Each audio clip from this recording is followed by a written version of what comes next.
This ain't just a channel, this is BBTV. Nikki Sixx didn't just survive rock history, he collided with it. Before the recovery, the reflection, and the second act, he faced many challenges. There was chaos that nearly ended everything. Fame arrived fast, excess followed faster.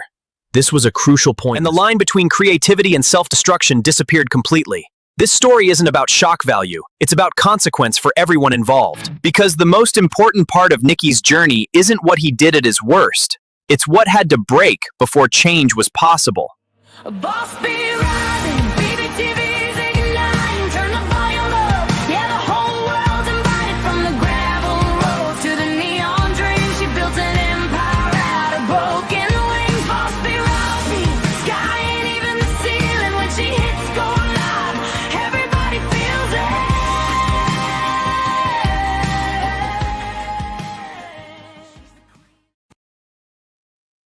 The queen of the comeback.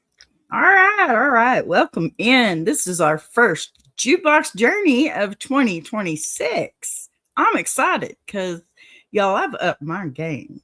Period. Full stop. And before we even get started, let me set the tone for today. Because this episode is doing something a little different. And I don't want anyone coming in with the wrong expectations and missing the point. Jukebox Journey is not a playlist show. It never was. It's not about lining up artists that sound good together or even stacking songs that fit the same vibe or doing polite little hops from one band to another because the algorithm likes familiarity. That's easy. But we ain't doing that here. It's comfortable. We still ain't doing it here. And honestly, that gets boring real fast. It does. If I wanted to do that, I'd just put Spotify on shuffle and call it a day. But no, we're not doing that either. This show is about connection, real connection, human connection, the kind that leaves fingerprints all over the music, whether people want to talk about it or not. And somewhere along the way, even I'll admit it, we drifted a little too far into surface level chains. Same era, same sound, same scene, but not enough why, not enough consequence, and definitely not enough teeth. So today is a course correction. Call it a resolution. The reason today works as a reset, though, is because the story we're telling does not allow for politeness. You can't sand this one down and still be honest. You can't skip the ugly parts and claim it insight. No. And you definitely can't talk about the music without talking about the cost, right? Everybody's always loving the music. Oh, that's why we're starting here. But no, it's not just about the music. These people were human, okay? They're human. They may be heroes. They may do extraordinary things, but let me tell you, they're human and they have lives too.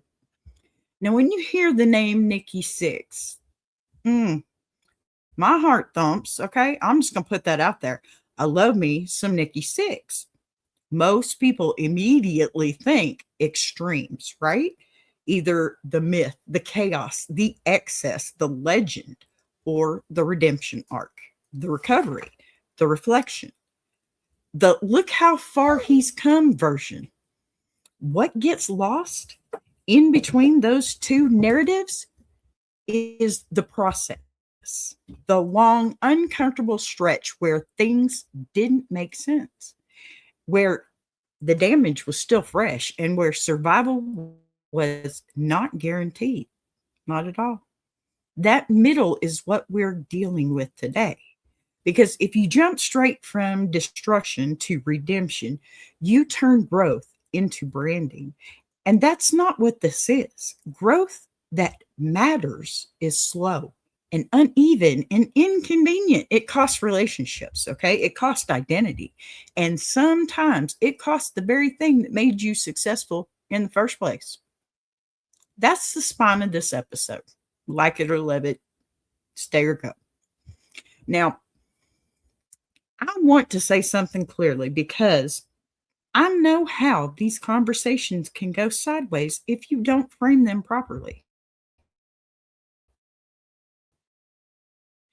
This is not an episode that glamorizes addiction. It's not an episode that romanticizes chaos. And it's not an episode that pretends destructive behavior. Excuse is tired.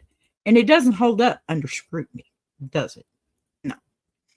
So we're talking about substance dependency, destructive cycles, and high risk behavior because those things shape the music, the band, and you know what? Very much the people involved. Not because they're entertaining, but because they were consequential. Ignoring that doesn't make the story cleaner, it makes it dishonest. And honesty is kind of the whole point here, right?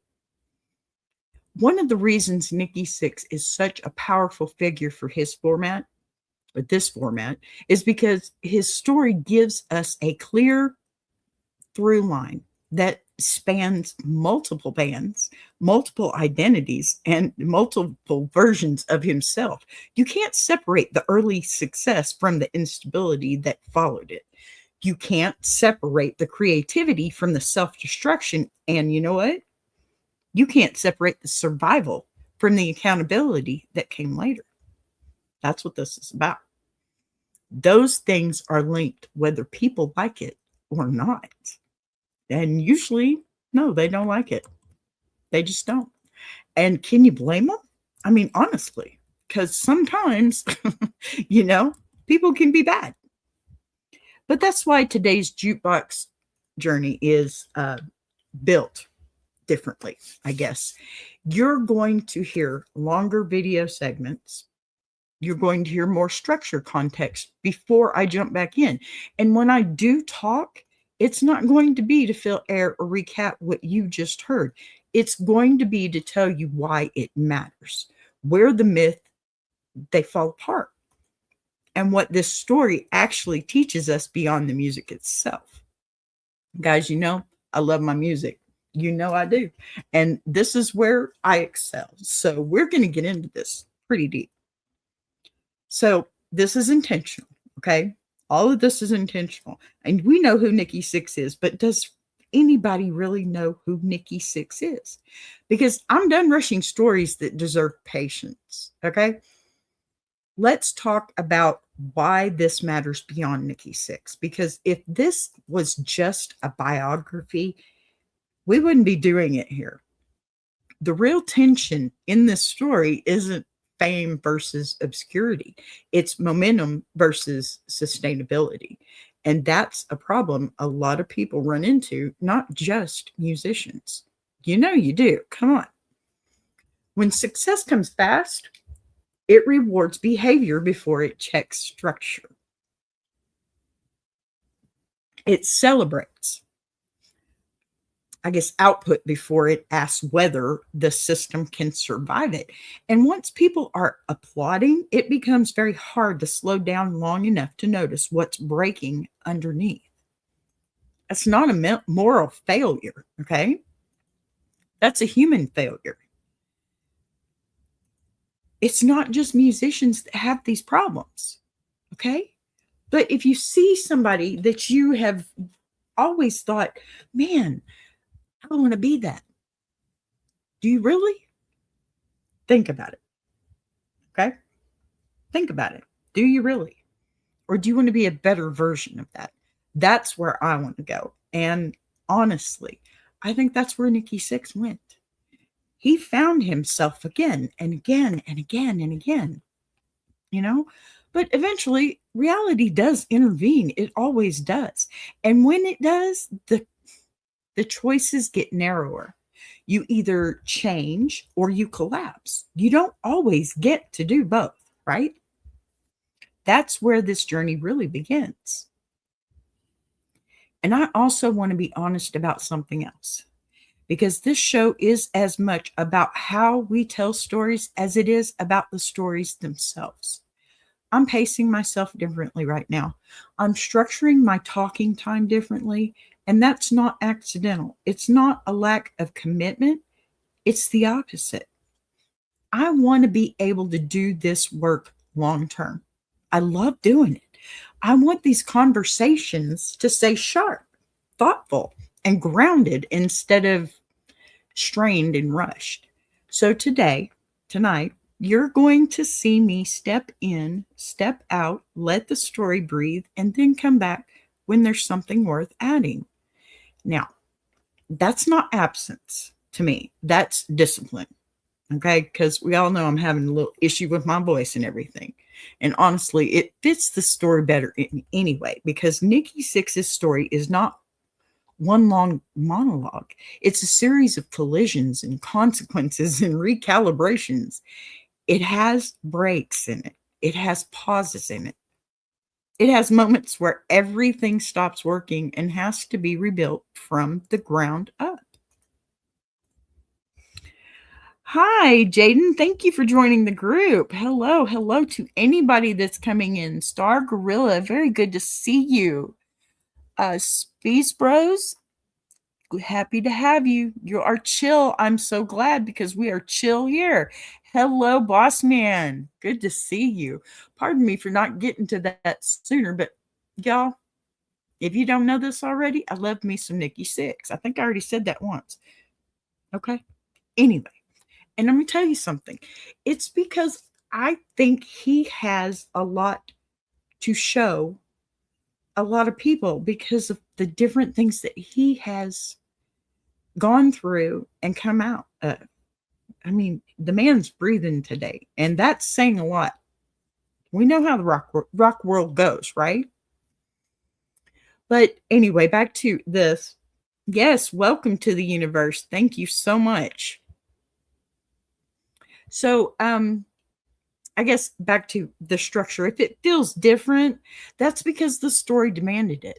Now, before we roll into the first segment video, I want to say this to everyone watching who has ever had to step away from something they loved, a career, a relationship, a version of themselves, not because it failed, but because it was costing them too much. This episode is not about idolizing, Nikki Sixx. It's about recognizing a pattern that shows up everywhere once you know how to see it, right? So the moment where continuing the way you are means losing yourself entirely, the moment where stopping feels like failure, but continuing feels worse, that very moment where you realize that survival requires change, not just endurance. That's the connective tissue here. And it's always going to be. I think it's great. So we're going to talk a little bit about Mötley Crüe, a little. We're going to talk about 6 a.m. We're going to talk about chaos and control and ego and damage, recovery and growth. But we're not doing it to rank bands or crown heroes. We're doing it to tell the truth about what it costs to outgrow the myth that made you famous. It's a thing. All right, let's start where the story actually starts. Not with the comeback, not with the cleanup, not with the rebrand, but the conditions that made collapse inevitable and change unavoidable. Because without that, none of what comes later, it really doesn't make any sense. Y'all watch this. Actually, I think what we're going to do first is I have a little letter, and I almost completely forgot about that. We're going to start that first.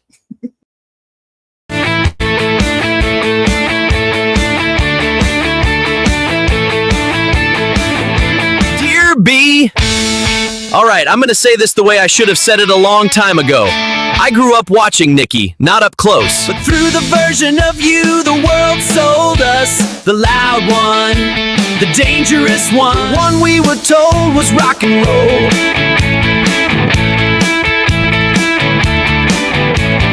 And I believed it.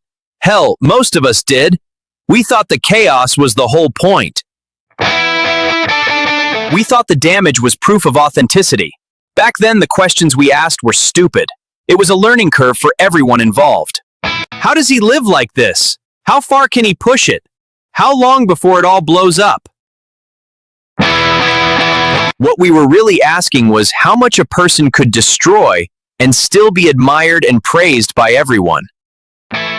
Here's the question I didn't know how to ask until I got older. Was any of it ever control? Or was it just noise loud enough to hide what was breaking underneath? It's truly something to consider, isn't it now? Because from the outside, it looked like power, but looking back now, it looks a lot more like armor. Like survival dressed up as confidence, and we cheered it on because the myth needed feeding.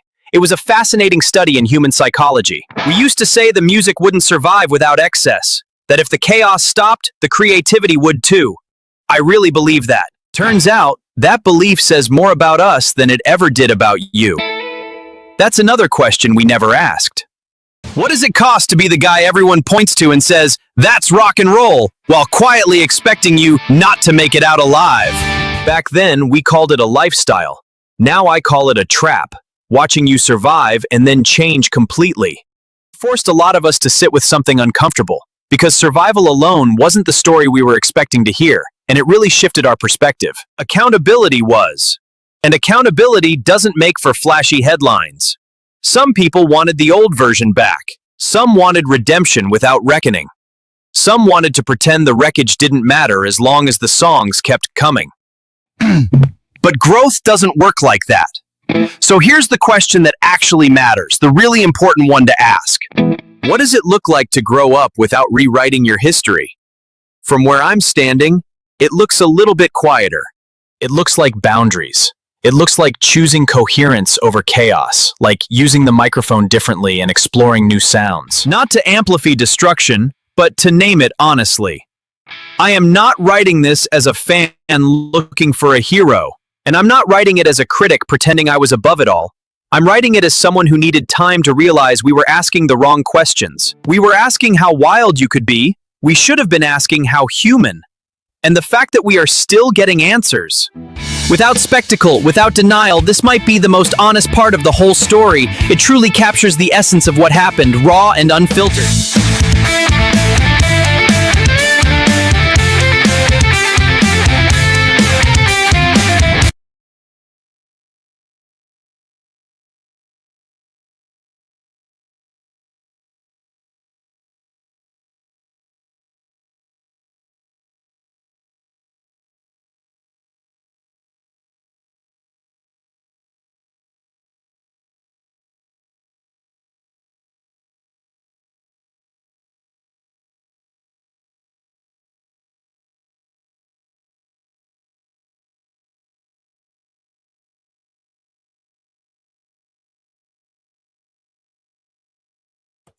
Thank you, Big Jack. I'm so glad you're here. Oh my goodness. It was the picture of me that just, it kind of flipped me out there a little bit. Thank you, Big Jack. Duh. All right. So get back to that picture there. Yes, that's me. I was about 16. Nikki Sixx on the wall behind me. Shades of John Lennon. You know what? I'll take it. I'll take it. I love these shades. They're my favorite. My husband wears a blue pair. Okay, so before I get into this, I really want to frame it properly because how you enter the story matters just as much as what you hear.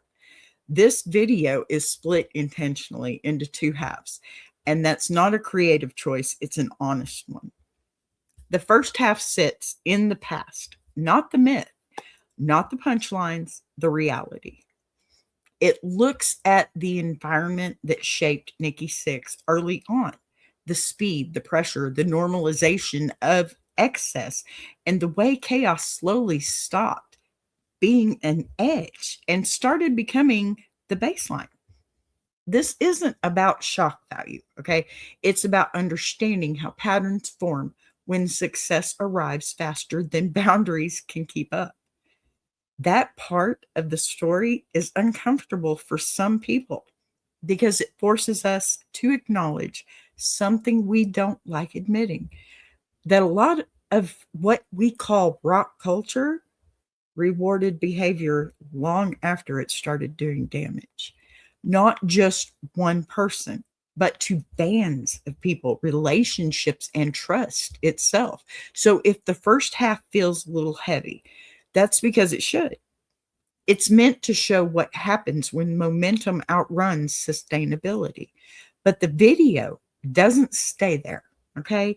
The second half will shift a bit, not into erasure and not into a clean rewrite, but into reckoning. Hi, Lucy Warren. Good to see you, hun. Thank you for being here. So, into what happens when survival forces honesty, when denial stops working, when the story can't keep going unless something fundamentally changes. Thank you for being here, Lucy. I appreciate it a great deal. So, this isn't a redemption arc in the glossy sense. There's no pretending the damage didn't happen. There's no claim that growth cancels out the past. What you're going to hear instead is accountability, the quieter, harder kind. Now, this is also the kind that shows up in consistency and restraint and choosing to live differently, even when the old chaos would have been easier to tell or even to sell. And that's why I wanted this piece to run uninterrupted, because this is one of those moments where commentary gets in the way. The contrast matters more than my opinion. The shift matters more than explanation. And sometimes the most respectful thing you can do with a story like this is let it speak long enough for the difference to register on its own. So watch the first half for what it explains. Watch the second half for what it proves. He had a lot to prove, and he did. And remember, the most important part of this journey isn't that someone survived. It's that they changed without pretending the past didn't count. That's so important. You may not want to live in the past, but you can't forget it because it shapes you. All right. So let's roll this first half.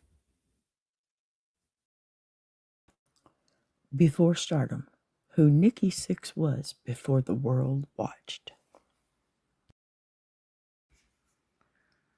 Before anybody ever screamed his name from a crowd, before the eyeliner and the headlines and the mythology hardened into something people now call rock history, Nikki Sixx was already carrying a kind of hunger that doesn't come from wanting fame. It comes from wanting to matter, from wanting to be impossible to ignore. And that distinction, it really matters, because people who want fame will perform for it, but people who want to matter will burn things down if they think it's the only way to be seen. Now that edge was there early, long before anyone slapped a logo on it or called it a brand. Nikki didn't grow into that intensity because of success. Success poured gasoline on something that was already smoldering. And when people talk about the early days, they love to make it sound scrappy and romantic, like everybody was just chasing a dream together. But the truth is, that early grind is where ego and insecurity move in together and start rearranging the furniture. So Mötley Crüe didn't come together because four perfectly aligned souls found each other at the exact right moment. It came together because personalities collided. Strong ones, volatile ones. You had Vince Neil, Mick Mars, and Tommy Lee all bringing something essential, all bringing their own damage, and all operating without the guardrails that maturity usually installs later in life.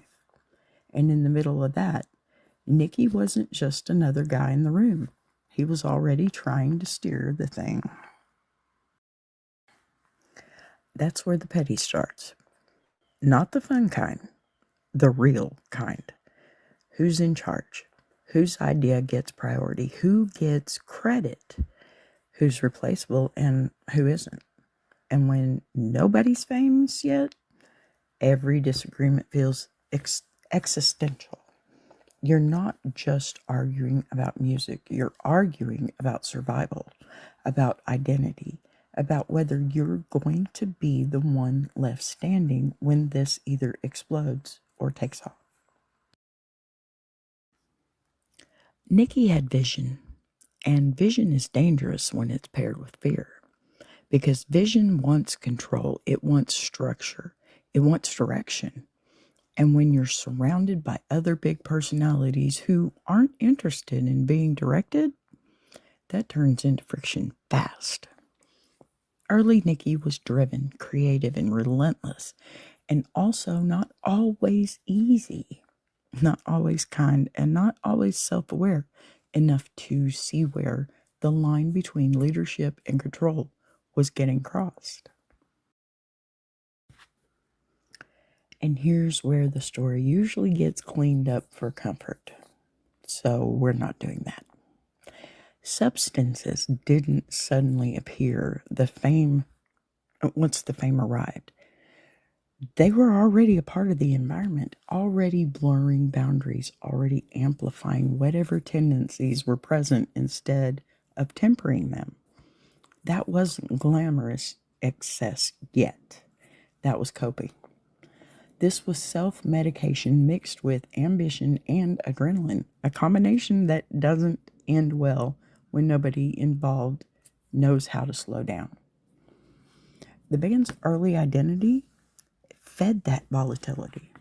Shock wasn't accidental, it was intentional. Provocation was currency. And Nikki, he understood that instinctively. He knew how to make noise, how to command attention, how to build an image that couldn't be ignored. But when you build your sense of worth around being indispensable, you also make yourself impossible to replace and impossible to reason with. So that's where things start to get messy. Creative disagreements turn personal. Jokes turn into power plays. Loyalty becomes conditional, and nobody pauses long enough to ask whether the energy fueling the band is sustainable, because at that stage, sustainability feels like a luxury you can't afford.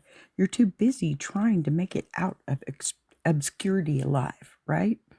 This is also where the myth starts lying to us. We are told that the chaos is what made the band, that dysfunction equals authenticity, that if it was messy, it must have been magic. But the truth is, chaos did not create Mötley Crüe. It threatened to tear it apart before it ever really stood a chance. The chemistry, it wasn't born from destruction. It survived in spite of it. And yeah, I'm going to say the thing out loud because dancing around it is boring. Early Nikki Sixx was a hot mess, a talented one, a magnetic one, a walking warning label. Would I have kicked him out of my bed? Absolutely not. Would I have trusted him with my emotional stability, my finances, or my long-term well-being? Hell no. And both of those things can be true at the same time. That's not shade, that's honesty. He was the kind of person you'd follow into a room without checking for exits. Exciting, dangerous, compelling, and already showing signs that boundaries were going to be a problem long before success magnified everything. That's the version of Nikki people love to mythologize later, okay? But without acknowledging how close that energy came to imploding the whole operation. What matters here is that none of this started with fame. The patterns were already in place. Control issues, identity tied too tightly to output, a deep fear of being irrelevant or replaceable, a need to be central, and a need to matter. All of that existed before the world ever showed up to applaud it. So when Mötley Crüe finally broke through, they weren't stepping into success with clean hands and stable footing. They were carrying unresolved tension, unchecked habits, and personalities that had never been forced to slow down or even self-correct. Fame didn't introduce those problems. It rewarded them.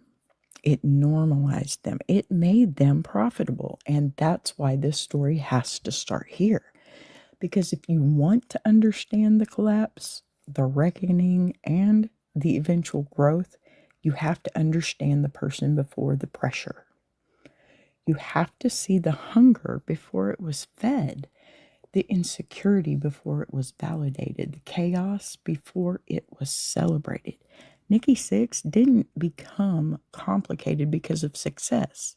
Success made it impossible to ignore how complicated he already was. And that's where this journey actually begins. Not with the spotlight, not with the excess, but with a young man who needed to matter so badly that he was willing to let everything else burn if that's what it took. Stardom, escalation, and when chaos stops being cute. When the fame finally hit, it didn't arrive gently. It never does. It came fast and loud and validating in the most dangerous way possible. It told everyone involved that whatever they were doing was working. And that's the moment when bad habits stop looking like warning signs and start looking like personality traits.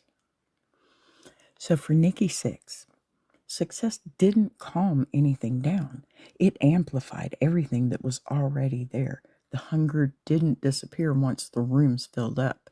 It mutated. It turned into pressure to maintain control, to stay essential, to keep the machine moving no matter what it cost.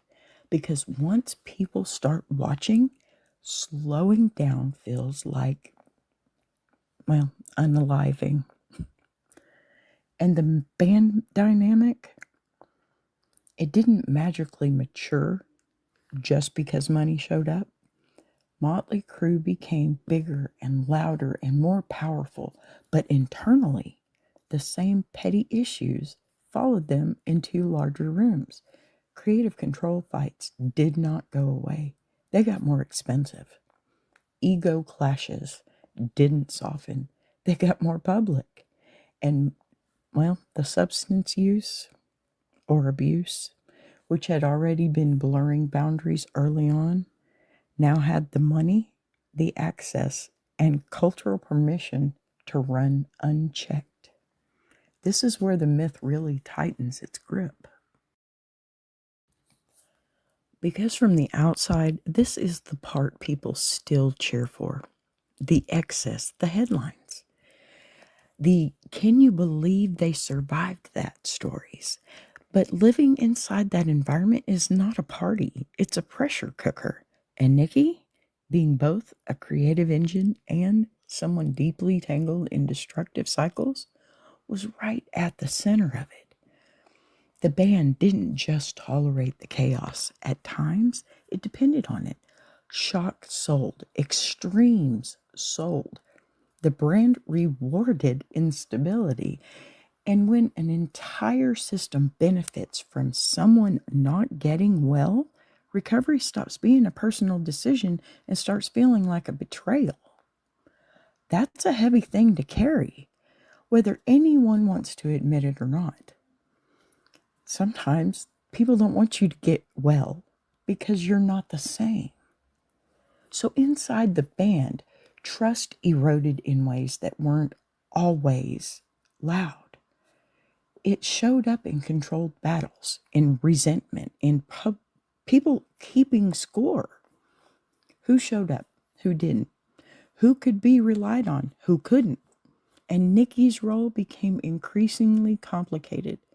Part leader, part liability, part symbol of everything the band was becoming known for. This is the part where rock culture excuses get rolled out, where people shrug and say, that's just how it was back then.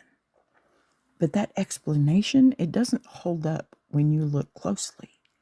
What really is happening was that accountability kept getting postponed, not denied, just delayed. And delay has consequences. Substance dependency didn't just affect Nikki's health. It affected decision making, reliability, relationships. It made collaboration harder and trust thinner. And while everyone involved had their own issues, Nikki's position as a central figure meant that when things went wrong, the fallout was also magnified. This is also where fear starts doing real damage. Fear of being replaced or losing relevance. Fear of being seen clearly instead of mythologized. Those fears don't disappear with success. They sharpen. And when fear meets addiction, the result isn't rebellion, it's desperation. There's a moment in every destructive spiral where the chaos stops feeling thrilling and starts feeling necessary, where people aren't partying because they want to, but because stopping would force them to look at what's underneath. And by this point, Nikki was deep in that territory. The behavior wasn't about fun anymore. It was about avoidance. And the band paid for it. Schedules became unreliable. Tensions escalated. Communication broke down. The chemistry that once felt electric started feeling fragile. And instead of addressing the root problems, the machine kept pushing forward because there was too much at stake to pause. Too many people depending on the momentum. Too much money. Too much expectations. Too many eyes. This is where the story gets uncomfortable because there's no clean villain here. Nikki wasn't a monster. The band wasn't heartless. The industry wasn't uniquely evil. But the system they were all inside rewarded survival over health and output over stability. And Nikki, already struggling, became the most visible fracture point in that system. What gets lost in the highlight reels is how lonely this phase actually is. Because once someone becomes the embodiment of chaos, people stop seeing them as human and start seeing them as inevitable. Like this is just how they are or who they are. Like the ending has already been written. That's a dangerous place to be. And here's where I'll say something that doesn't get said enough. Surviving that environment without intervention is rare. The odds are not good. The fact that Nikki lived through this phase at all is not proof that it was sustainable. It's proof that the situation had reached a breaking point.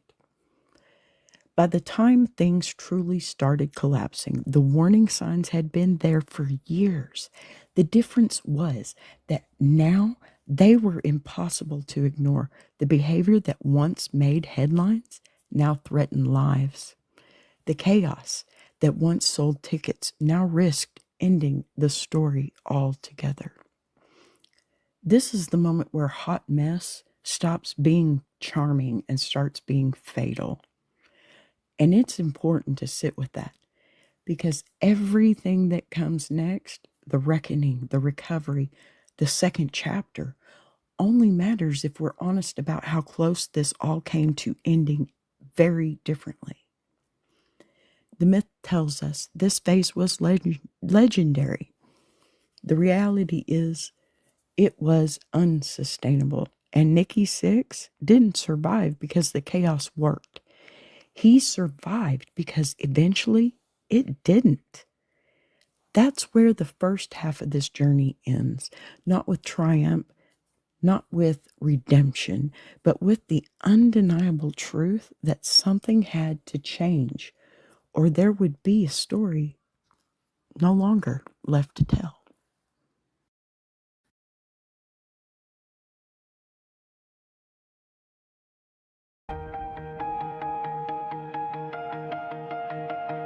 She came from the quiet storms, built a fire from the ground, turned a whisper to a warning. Now her voice shakes the town.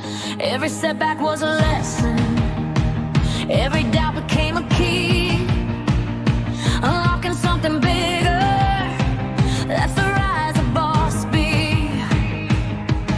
When the lights go low, her vision hits high. She built a whole damn network off a promise and a try. Every sunrise, every moment, she's stacking legacy.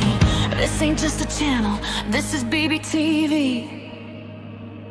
Boss B rising, BBTV's igniting. Turn the volume up, yeah, the whole world's invited. From the gravel road to the neon dream, she built an empire out of broken wings. Boss B rising, sky ain't even the ceiling. When she hits go live, everybody feels it.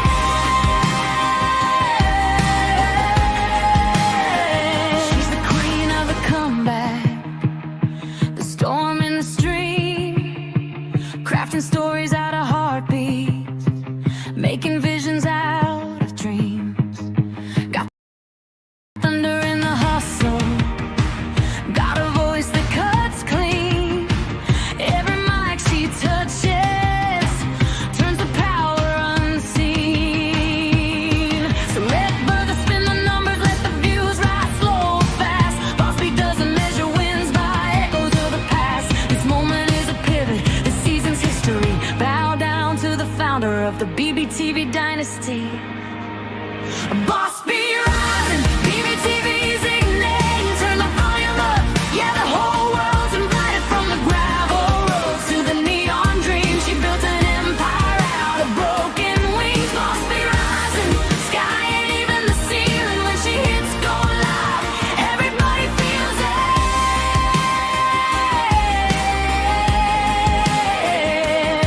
She's got fire in the head, it's got truth in the frame, got a heart that won't retire and a gift you can't name. Every loop, every letter, every dream she sets free, it's a love note to the world sign. Boss B. And the world keeps watching as the numbers climb, but she's counting all the moments, not the dollar signs. From the late night grind to the daylight scene, she's building something bigger than the algorithm's dream. Boss B rising, BBTV shining, her story's rewriting, a legacy in real time. Boss B rising, BBTV's igniting. Turn the volume up, yeah, the whole world's invited. From the gravel roads to the neon dream, she built an empire out of broken wings. Boss B rising, sky ain't even the ceiling. When she hits go live, everybody feels it.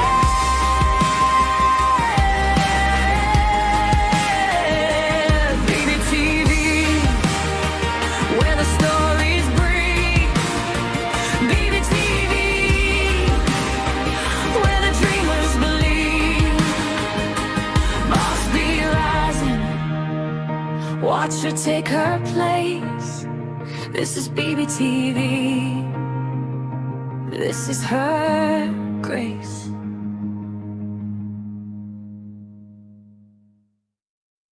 Join Boss B for Ask a Bee Monday through Friday, 12 noon Central Standard Time and Jukebox Journey every Saturday, 8 p.m. Central Standard Time. Hitting the wall when survival replaces the myth. At some point, the chaos stops being optional. It stops being a choice. a persona, a coping mechanism you can pick up and put down depending on the night. It becomes the only way you know how to exist. And that's the moment when the myth finally cracks, because myths don't survive contact with reality. Bodies do, or they don't. For Nikki Sixx, that moment didn't arrive as a dramatic epiphany or a cinematic turning point. It arrived the way these things usually do, quietly, brutally, and without asking permission. The behaviors that had once felt survivable, suddenly they weren't.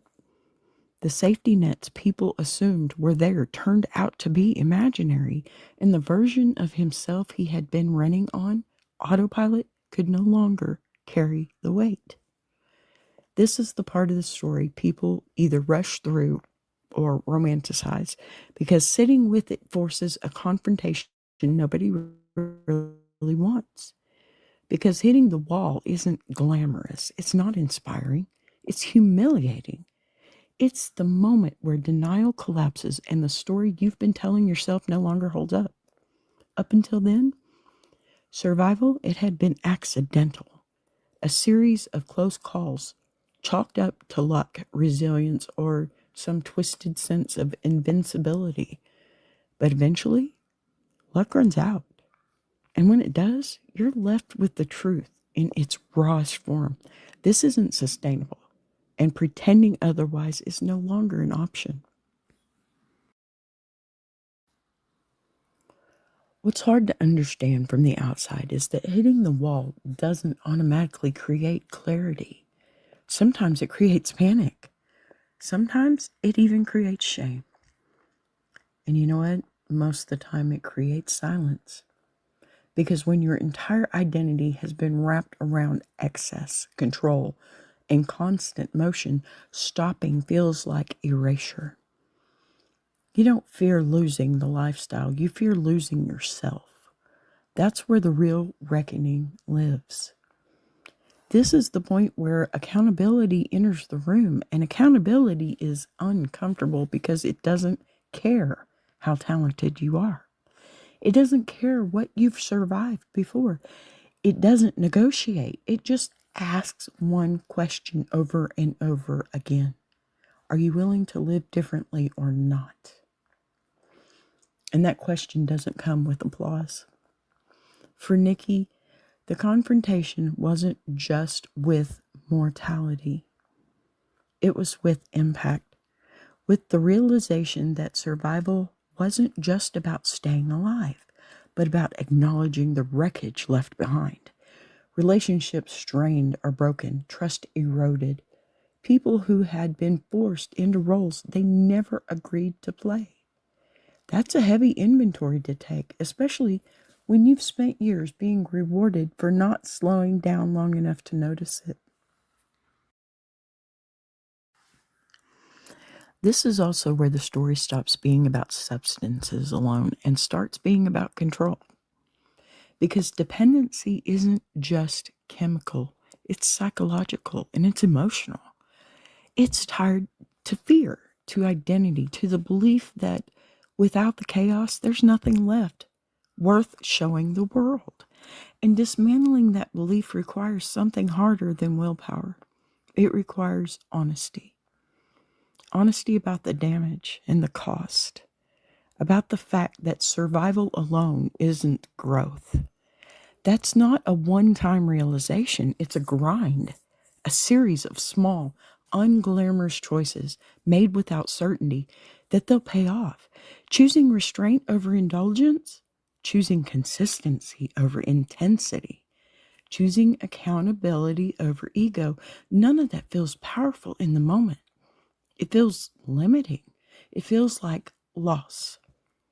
But it's also the first time real agency shows up. What's rarely talked about is how lonely this phase is, because the people who loved the myth don't always love the dismantling of it. Some fans want the chaos back. Some peers feel threatened by change. Some relationships can't survive the shift. Growth has a way of thinning the room, and that can feel like punishment when you're already stripped raw.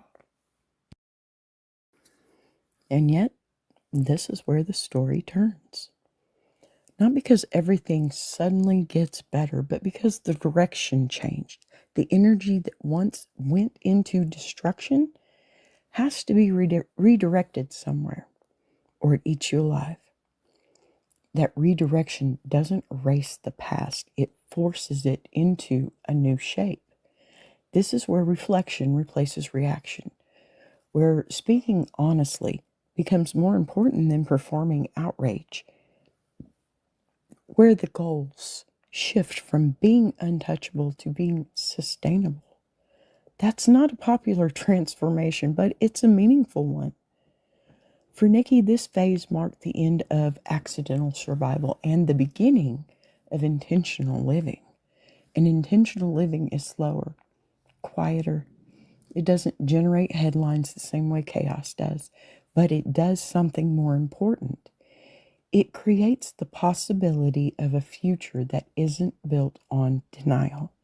That's the difference between escaping consequences and learning from them. And here's the thing that matters most in this segment.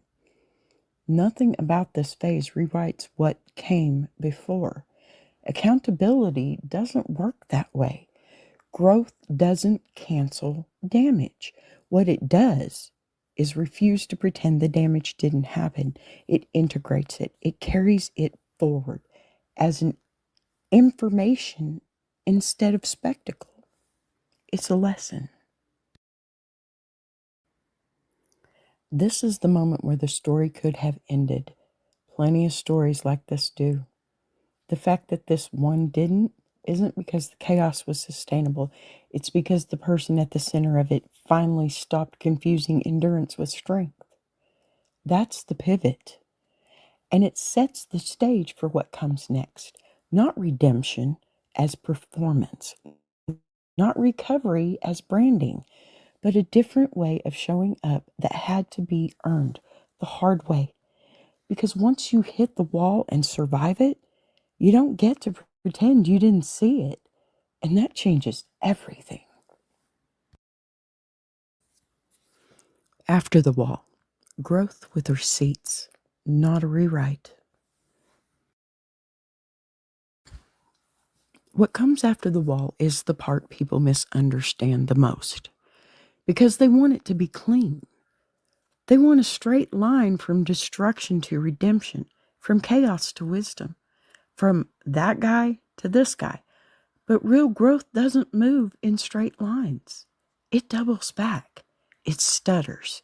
It forces you to sit with things you can't undo and decide how you're going to live anyway. For Nikki, the shift that followed wasn't loud. It didn't announce itself with fireworks. It showed up in choices that didn't make headlines at first. Slower decisions, different priorities, a willingness to be accountable without demanding applause for it. That's not the version of change people like to celebrate because it doesn't flatter the myth, but it's the kind that lasts. This is where people start asking the wrong questions again. They ask whether he found himself, whether he turned it all around, whether the story now has a happy ending. But those questions miss the point.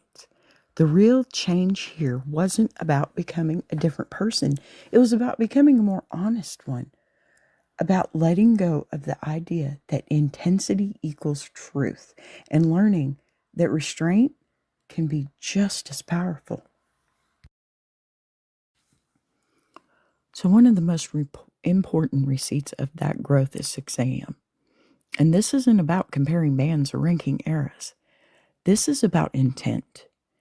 6 a.m. didn't exist to recreate the chaos that made Nikki famous. It existed to process it, to tell stories that couldn't be told honestly in the old framework. The music wasn't trying to shock anyone. It was trying to make sense of things that had already happened.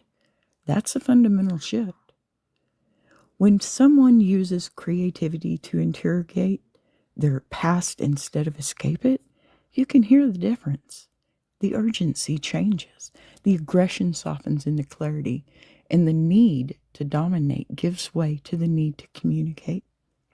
That doesn't make the work weaker, it makes it more precise. And here's where I want to slow this down, because this part matters. Growth isn't proven by saying the right things. It's proven by consistency over time, by choosing not to benefit from the same systems that once rewarded destruction, by speaking openly about recovery without turning it into a brand or a shield, by acknowledging harm without insisting on forgiveness as payment. That's a harder road than people think.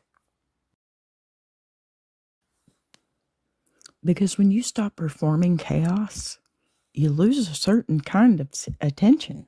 You lose the easy headlines. You lose the caricature people felt comfortable with. And what you're left with is yourself, without the noise to hide behind. That's not glamorous, but it's brave. Another receipt is how influence gets used differently. There's a difference between telling stories about survival and using your platform to normalize responsibility, between reminiscing and advocating, between glorifying the past and contextualizing it so fewer people have to repeat it. That distinction is subtle, but it's real, and it's where maturity shows up. What I respect most about this space isn't perfection, because perfection isn't the goal. It's restraint. It's the refusal to rewrite history to make present more comfortable. It's the willingness to say, this happened, it mattered, it caused damage, and I'm still here, but I'm choosing differently. That's not redemption theater. That's accountability lived out loud. Now, this is also the part where some people get uncomfortable again, because they want growth to come with a clean slate. They want the past to be forgiven, forgotten, and filed away. But that's not how integrity works. Integrity doesn't erase the past.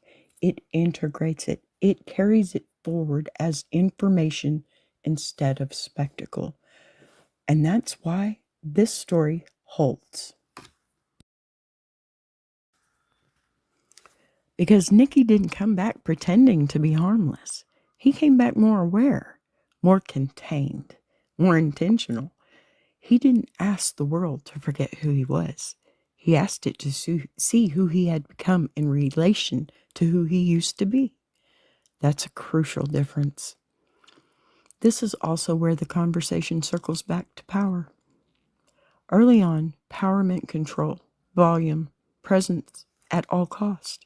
Later, power looks like choice. It looks like knowing when to step back, when to say no, and when to protect the work by protecting yourself. That's not weakness. That is command. And it's a lesson that extends far beyond one person or one band. Because how many stories do we celebrate where destruction is treated like a prerequisite for greatness? How many people do we applaud for surviving systems we refuse to change? And honestly, how often do we confuse endurance with strength and call it inspiration? This chapter challenges that narrative. It says what you don't have to burn everything down to matter. You don't have to be dangerous to be compelling, and you certainly don't have to destroy yourself to create something meaningful. That's a powerful message, especially coming from someone whose early career was built on the opposite belief. Now, I want to be clear about something else before we close this video out. None of this erases the earlier damage. It doesn't make the past worth it. Growth doesn't retroactively justify harm. What it does is refuse to add more harm to the pile. It draws a line and says, this stops here. And that's the quiet success of this story. Not that the music continued, not that the career survived, but that the person did with enough awareness to choose a different path without pretending the old one never existed. That's what makes this a real full circle moment. Not a return to where things started, but an arrival somewhere wider, somewhere that can hold both the brilliance and the wreckage without collapsing under either. Somewhere that allows the past to inform the present without owning it. And that's why this story belongs here. Because Jukebox Journey isn't about worshiping legends or tearing them down. It's about understanding how people change when the systems around them stop rewarding them their worst impulses and start demanding responsibility instead. Nikki Sixx's story doesn't end with redemption. It ends with coherence. Not that it's really ended. And in a culture that still loves chaos more than accountability, that might be the most radical move of all. Thank you, Nikki.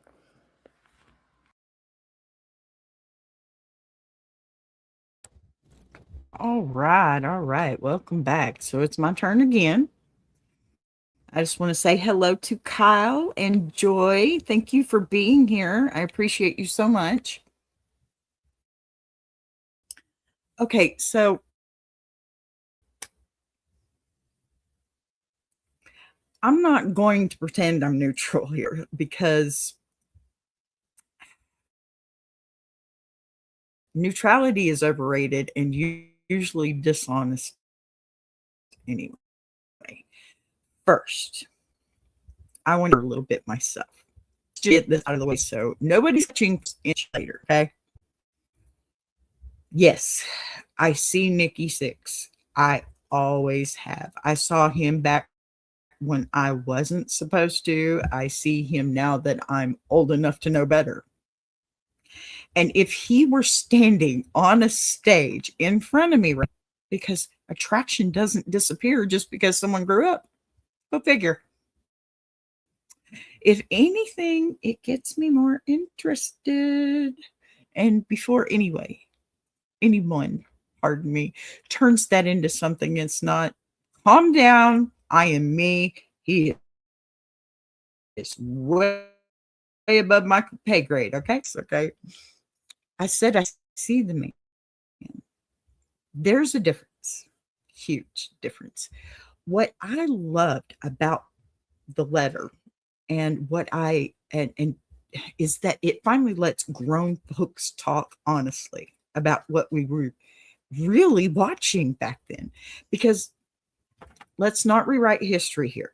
A lot of us weren't just listening to the music. We were watching men self-destruct in real time and calling it freedom.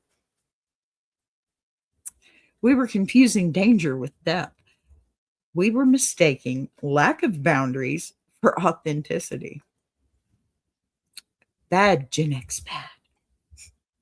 And yeah, we even cheered it on.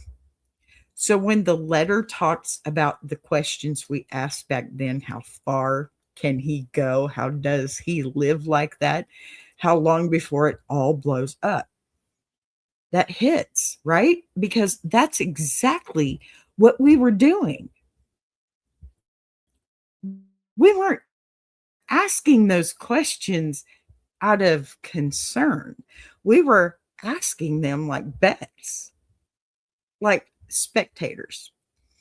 If like the ending was entertainment instead of human being, okay? Y'all, that part, that's on us. Totally on us, Gen X. But here's where I'm going to get spicy because this is where I live. Okay? Prepare yourself. Clutch your pearls. Get a hold of them.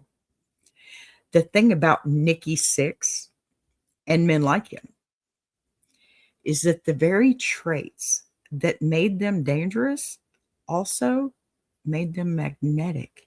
Intensity, drive, control, issues wrapped up as confidence with little chemical help, right?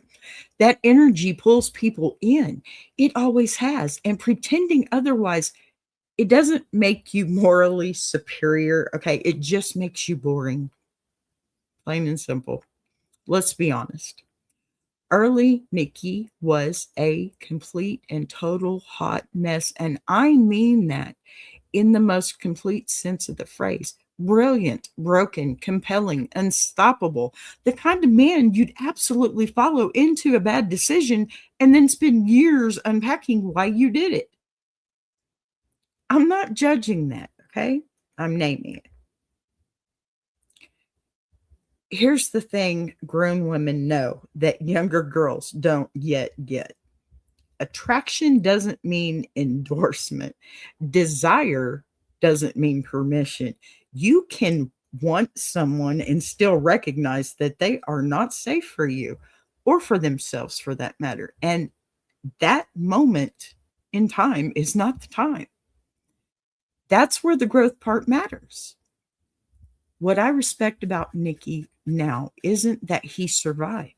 Survival is not a flex by itself. A lot of people survive while leaving absolute wreckage behind them. What I respect is that he didn't demand applause for changing. He didn't ask us to forget who he was. He didn't even clean up the story so it would sit better in interviews or tabloids, TV, whatever. None of that. He never did that. He let discomfort stay visible. And he was okay with it. How can you be? But yeah. And that's hot in a way chaos never was. Sorry, I grew up too. Because confidence without self-awareness is just noise, people. With accountability, with scars you don't pretend are trophies, that's grown man energy to me. Now, let me say something here that might piss a few people off, and I'm okay with that. Women are allowed to admire men who did terrible things and acknowledge that they grew. Those two thoughts can exist in the same brain without canceling each other out. What we're not allowed to do, and what I refuse to do, is pretend the damage didn't happen just because the outcome turned out better than expected. Growth doesn't erase harm. It contextualizes it. And Nikki's later work, this advocacy, the way he speaks about recovery, the way he uses his voice now, that tells me this wasn't about image repair. This was about not wanting to go away the same man he had been surviving as. I think a lot of us can have a common ground with that too. No, we're not famous, but we can understand that, right? And, that's not sexy in a flashy way. That's sexy in an earned way. Go figure. 24-year-old me would have just thought sexy. That's it. Now it's, wow, he found himself again. And it's kind of hot. Yeah. I'll say it again.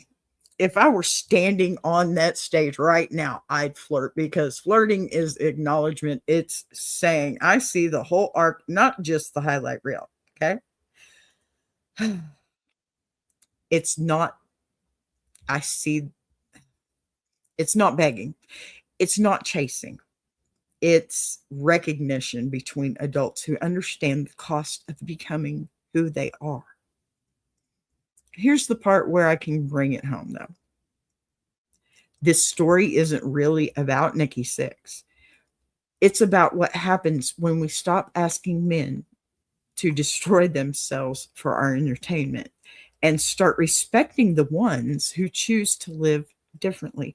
It's about letting people evolve without forcing them to pretend the past didn't happen. It's about understanding that accountability, it doesn't make someone less interesting. It makes them more real. That's common sense, okay? And frankly, I'm tired of comforty. I'm tired of conformity too. I tried. I can't do it no more. I'm tired of acting like grown women don't feel attraction, curiosity, admiration, and complicated things all at once. I'm tired of pretending insight has to be polite to be valid. And I'm really tired of shrinking the conversation so no one gets uncomfortable. Discomfort is where the truth lies, people. Truth hurts, right? So, yeah, this is me, flawed, loud, insightful, a little wild, fully aware of my contradictions, and I can admire the man without worshiping the myth. I can respect the growth without excusing the damage. And I can flirt without surrendering my standards. I'm married. I do not look like something Nikki Sixx would ever be attracted to. And I'm aware of that. Okay. My whole point. And it's not chaos. That's clarity. Seriously. And if that makes some people uncomfortable,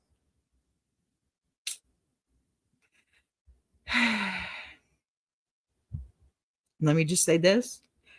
A very wise man that I used to know, God rest his soul, gave me a phrase that I'll carry with me forever. Sorry about your luck. Because the sane people, okay, I'm a little crazy. I know I am. I got it on paper. But let me tell you what, it's the sane people that scare me. And I think Nikki Sixx saw that too. I truly do. I mean, how could he not, right? How could he not? And I think I've said it for more than just, my Nikki Sixx years. I know I have. I know you've heard me say it before. I know my family has definitely heard me say it more than once. All right. So before I do anything else, I'm going to pull up a little promo VB. I don't know if you all know VB, but VB is VB and she's not spicy anymore. I put her in her place. So check it out. Enjoying this show, subscribing is the easiest way to support what's being built here on BBTV. You'll see the join button right next to subscribe. No pressure, no expectations, just an option for people who want to support the channel in a real way. We're live weekdays at 12 p.m. Central, and each day has its own focus. Same honesty, same voice, just different conversations depending on the day. And if you've got a story you want to share, send it in. Anonymous is always fine. All right. Before we wrap this up, I just want to slow it down for a notch. Not to soften anything, okay? But to let it land where it's supposed to. Stories like this don't need fireworks at the end. They need honesty. And if you've been with me all the way through this episode, then you already know this wasn't about crowning a hero or tearing one down. You're definitely built different, okay? It was about tracing a full human arc, the kind we don't usually give people permission to have. Because, what we walked through today wasn't just a career. It was a pattern, a cycle, a warning that, a possibility living in the same body. Okay. And yeah, it was about Nikki Sixx, but it was also about what happens when a culture rewards destruction louder than it rewards growth. About what happens when people confuse intensity. Oh, thank you. Hey, Survivor. There you are, doll. Good to see you. So, what I hope you take from this isn't really admiration or judgment. I want it to be perspective, because the real takeaway here, good to meet you from India. My goodness, all the way from India watching me. I feel so blessed. Thank you. Thank you. Very proud. Thank you. I love your videos, by the way. They are just absolutely beautiful. And anybody that has needs to know, you know what? I'm going to do this real quick. Y'all go see Survivor Nikita, please. Beautiful, beautiful videos. I mean, amazing. I think I've binge watched 2 or 3 times this week. So you got this, honey. You got this. I'm very proud of you. Very proud to know you, honey. All righty. So, the real takeaway here isn't that someone fell hard, okay, and climbed back up. It's that the climb didn't erase the fall, and it didn't need to. The value was in the reckoning, okay, the choice to live differently without pretending the old version never existed. That kind of growth doesn't shout. It doesn't beg to be believed. It just shows up consistently. And let's do the talking, okay? That's something a lot of us recognize in our own lives. Even if the scale looks different, it's true. We all have versions of ourselves that got rewarded for behavior we eventually had to outgrow. We all have moments where stopping felt like failure, but continuing would have cost us everything. And we all reach a point where we have to decide whether we're going to keep feeding the myth or tell ourselves the truth. That's why this episode mattered, at least to me. And that's why Jukebox Journey is shifting the way it's shifting. We're not here for polite chains or surface connections anymore. We're here for the real links, the human ones, the uncomfortable ones, the ones that actually explain why the music sounds the way it does and why the people behind it changed the way they did. So if this episode felt heavier, it's intentional. I'm sorry. But if it felt more honest, good, and if it made you laugh, side-eye the screen, because I know some of y'all did, or rethink a story you thought you already knew, then it did its job. And I'm proud of it. Thank you for watching it. We're not done exploring these kinds of journeys, not even close. And moving forward, this show is going to keep leaning into depth, consequence, growth, and yes, a little feral truth when it's earned. Y'all know I'm all feral over here because conformity is boring and honesty lasts so much longer. Thank you for spending this time with me.